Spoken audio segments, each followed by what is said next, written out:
Reads, and I was reading all the reviews. I didn't read any reviews about the book until after I was done it. And a lot of people said it was choppy. Okay, yes, I agree. It was choppy, and there was little parts where I found it wasn't necessary. But I love the book. I went through it really fast, and I'm actually hoping to read again. I'd like to just leave it and hopefully try to remember it and come back to it at a later time, because I'd really like to read again. I went through it actually very fast because I just loved it. I loved the tea shop, the setting, the herbs. I didn't like Eleanor's part, and I put that on Goodreads too, that I think I'm under Annette Shalana, or Shalana Annette, my Goodreads. Anyways, I should try to get a hold of the link. Eleanor was a lesbian, but it's not that. It's just, I didn't feel like it fit with the book, the things that she was going through. And the husband finds out that she's having an affair with his wife, and now he's very vindictive and wants to get back at her. And I'm going, I just wish Eleanor had maybe had a different setting, like a house outside of town where she was looking after her relatives or something. Not this whole thing of she had this female lover that now got married and the husband knows about her because the ex-wife kept a diary. And I'm just going, it just, there's, the story takes you to the city, and you live this wonderful life with them in the tea shop, and it's so relaxing and enjoyable. And even the magic and everything that's involved as them being witches is just enticing and mystical and magical. And then, I don't know, I think Eleanor could have had a better storyline myself, but that's me. Maybe not. There was a few people on Goodreads that agreed. But overall, I love the book, and I have other books here to read. I think I have about 4 right now. Yeah, 4.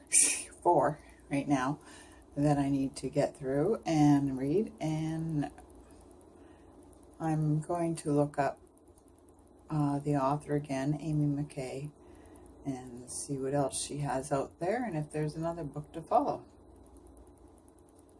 Beatrice leaves her home and heads to New York. She's on a train, and she ends up on this train with a friend she went to school with, Joseph. And the train gets stopped when she's near New York, and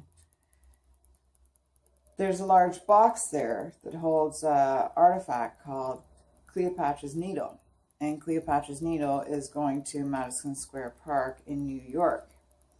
So the train is blocked because of, this thing's huge, it's heavy. They're trying to get down the river anyways, and blocks the railroad. And I don't know. Anyways, it says that the Vanderbilts paid for it. They paid 100,000 smackers, as they say here. And so when the train is stopped, Beatrice and Joseph get off, see what's going on. Beatrice realizes that this huge, enormous box holds Cleopatra's Needle. And she wants to get closer to see it, and she ends up taking hold of Joseph's coat to tell him to wait a second for her. But it turns out it wasn't Joseph's coat she had a hold of. It was another man with his skin was the color of nutmeg. His face was lined with wrinkles, as if he spent most of his life out in the sun. It tells what he's wearing. And he helps her get up to the box. And she reaches in, and she touches it. The stone was cool and damp, and when she held her palm against it, she could feel a low, steady pulse. Then she hears what sounds like whispering. And she closes her eyes, and then she says, hello. And half thinking that she'd wait and see if she got an answer because she heard this whispering.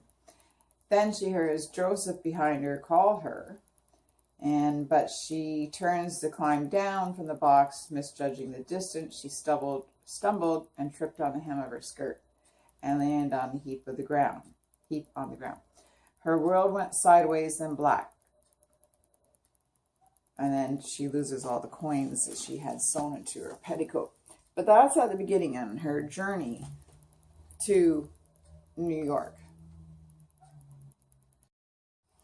Okay. They're doing a public lecture. It says, this is hard, and I'm reading fast. The Fraternal Order of the Unknown Philosophers, the Fifth Avenue Hotel present Dr. Quinn Brody, alienist, and the Egyptian Sibyl. Beatrice, who sees the ghosts and talks to them, has decided to take on an alias so that people won't know who she is in real life. And you have to remember that, witches were burned. Communication with the afterlife and scientific approach through the ingenuity of modern science and the wisdom of the ancients, all will be revealed. October 9th, 8 p.m., Grand Ballroom of the Fifth Avenue Hotel. This is 1880.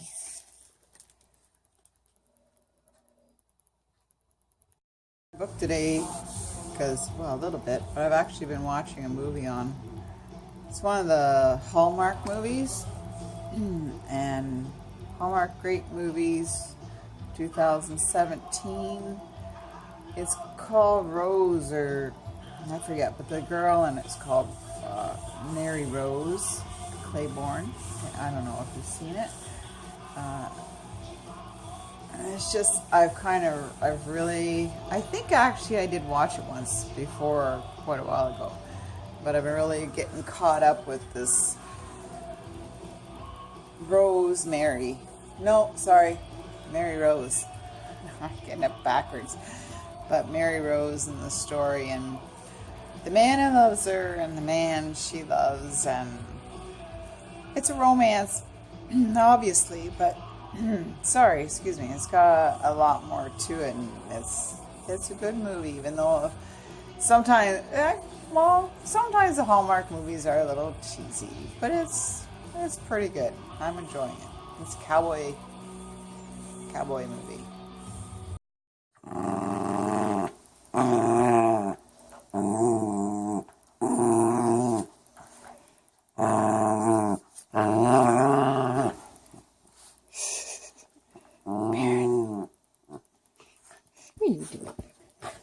You like this. You like this, don't you? Put the blanket over your head. Put the blanket over your head. Where are you? Where are you? Where are you? Where are you? Where are you? Where are you? Huh? Where are you? Huh? Huh? Where are you? Oh, that's my... Oh. No, don't chew on yourself. Don't chew. Huh? Don't chew. Oh, it's just my hand. That's my hand.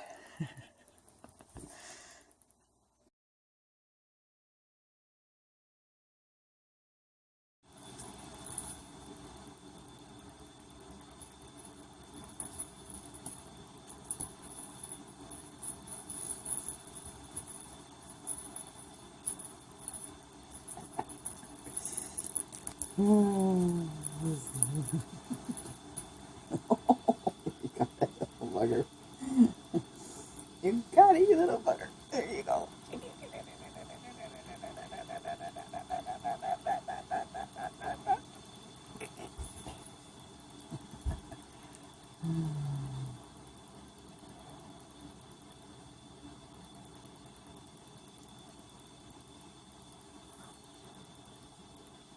I'm asking for trouble. His nails are bad. They get a hold of you and you're like, ow.